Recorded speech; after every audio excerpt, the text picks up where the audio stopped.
Para hablar de estas y otras cosas, déjeme saludar a un amigo de la casa. Es analista político y lo saludo hasta Jalisco. Alejandro Puerto es regidor electo también de Zapopan, allá en aquel estado. Querido Alejandro Puerto, ¿cómo te va? Te mando un abrazo. Buenas tardes, querido Vicente. Saludos a ti y a toda tu audiencia. Igualmente, saludos. Oye, antes de entrarle a lo que estás haciendo, que me parece muy importante, dame tu opinión. Dice que sí, pero todavía no. O dice que no, pero a lo mejor sí. Lorenzo Córdoba lo destapan como el más idóneo para buscar la presidencia en 2024, pero que lo busquen por ahí del 2023. Bueno, se lo ha ganado a pulso. Nadie como él ha jugado un rol opositor al presidente Andrés Manuel López Obrador, ni siquiera el propio Enrique Alfaro, ni siquiera Javier Corral, y sus puntos ha hecho Lorenzo Córdoba. Es lamentable que para lograr su objetivo haya tenido que destruir una institución como es el Instituto Nacional Electoral y lo haya puesto a su servicio para conseguir sus fines, pero al final de cuentas esto es una democracia y está permitido que todos participen. Pero sin máscaras, ¿no? Claro.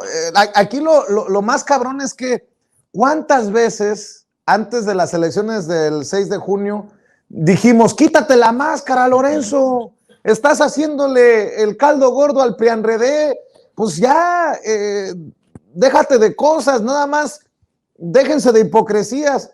Bueno, pues, insisto, no es coincidencia que ahora sea mencionado después ya del proceso electoral, después de que quedó claro que juega ese papel también de oposición. Y te acuerdas aquella encuesta del periódico El País que a muchos nos sorprendió porque salía Lorenzo Córdoba y Ricardo Salinas Pliego en la lista de posibles candidatos o suspirantes. Claro, aunque yo considero que Lorenzo no tiene que esperarse al 2023, creo que si ya tiene claras sus intenciones y sus objetivos, lo válido y lo atingente es que desde hoy, desde ya, renuncia a su puesto como consejero presidente del INE, porque pues no puede haber un consejero con tal parcialidad, ¿no? Sobre todo porque aún quedan procesos electorales que le va a tocar a él presidir, que le va a tocar instrumentar, y no brinda ningún tipo de certeza que una persona que está tan distraída pensando en el 2024, en ser partícipe del proceso electoral ya como un candidato, pues siga con esa encomienda, ¿no? Y celebro de cierta manera que se quite la máscara. Creo que mientras toda la oposición haga lo mismo y se unan en un solo bloque, nos va a ir mejor como país, nos va a ir mejor como democracia, ¿no? Es decir, que los corruptos se alíen con los corruptos y ahí se queden.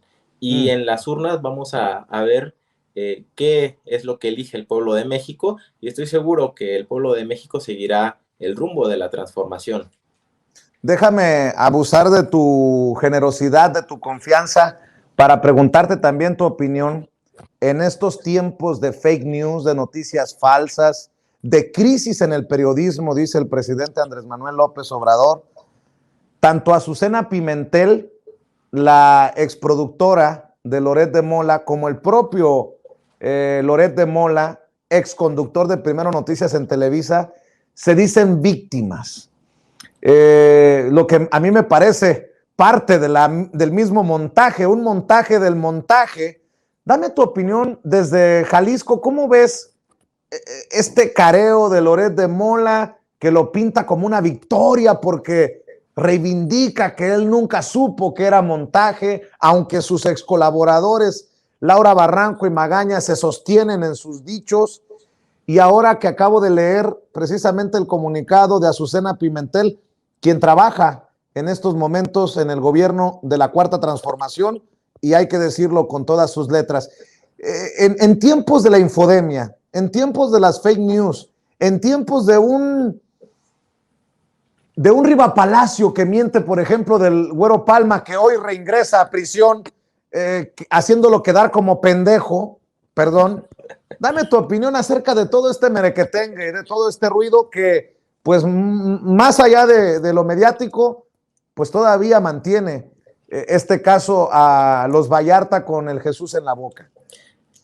Creo con el respeto que merece Azucena y que merecen muchas personas que ejercen la labor informativa, que es un despojo de la República simulada, una reminiscencia de cómo se ejercía el periodismo en el viejo régimen.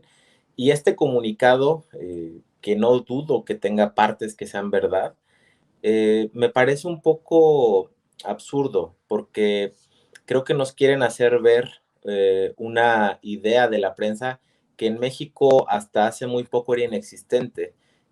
Tú lo sabrás mucho mejor que yo, porque conoces bien cómo se maneja el mercado de los medios de comunicación hegemónicos. El 90% de la labor informativa de los grandes medios de comunicación, ya sean periódicos, televisoras, etcétera, es gestionado y eso no entra en sus libros contables. Son, digamos, notas y opiniones que se acuerdan previamente para fijar una postura e influenciar la opinión pública. El tema del montaje no es ninguna hipótesis y no somos tontos para creer que Televisa vende como producto un montaje.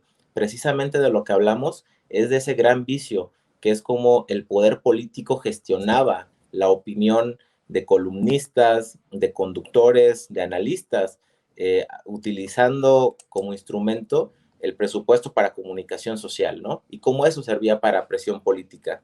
En el caso de García Luna y Cárdenas Palomino, creo que lo evidente es eso, el gasto que ejercía el propio Felipe Calderón y la propia Policía Federal en comunicación social, que les facilitaba condicionar la línea editorial de distintos medios de comunicación.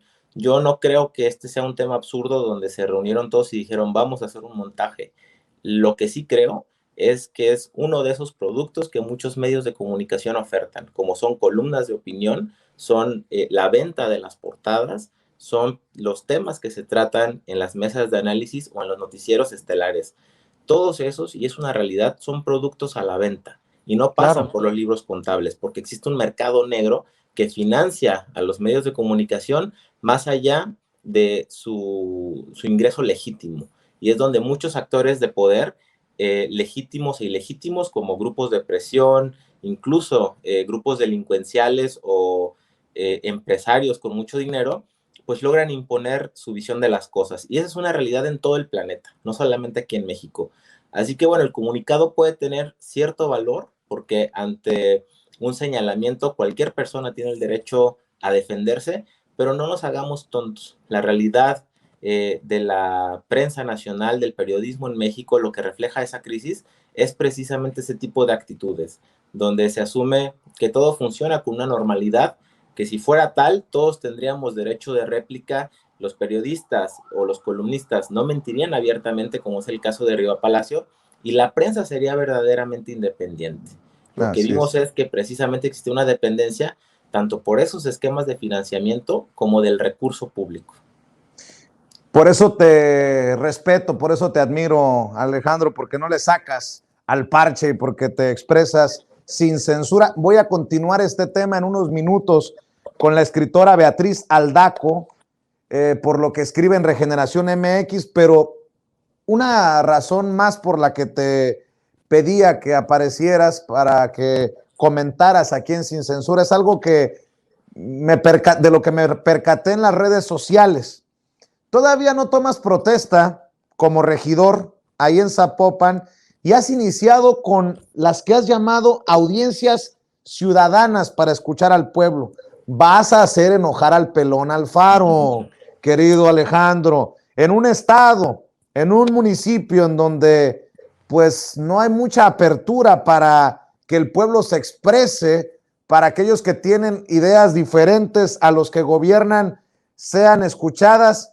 ¿Qué te ha dicho la gente? Yo creo que esto, porque eres un muchacho muy joven, porque todavía incluso no asumes el puesto, es de hacerse notar, y lo digo con mucho respeto, con mucho cariño, Alejandro. Muchas gracias, Vicente. Y en efecto, en redes sociales me dejaron que era todo su ejército de bots. Muy graciosos, salieron unos memes muy buenos en la realidad. Y bueno, yo coincido en muchas cosas con el presidente, pero sobre todo en la idea de que antes del cargo está el encargo. y el cargo tiene sus periodos, tiene su inicio y tiene su fin, pero el encargo es permanente.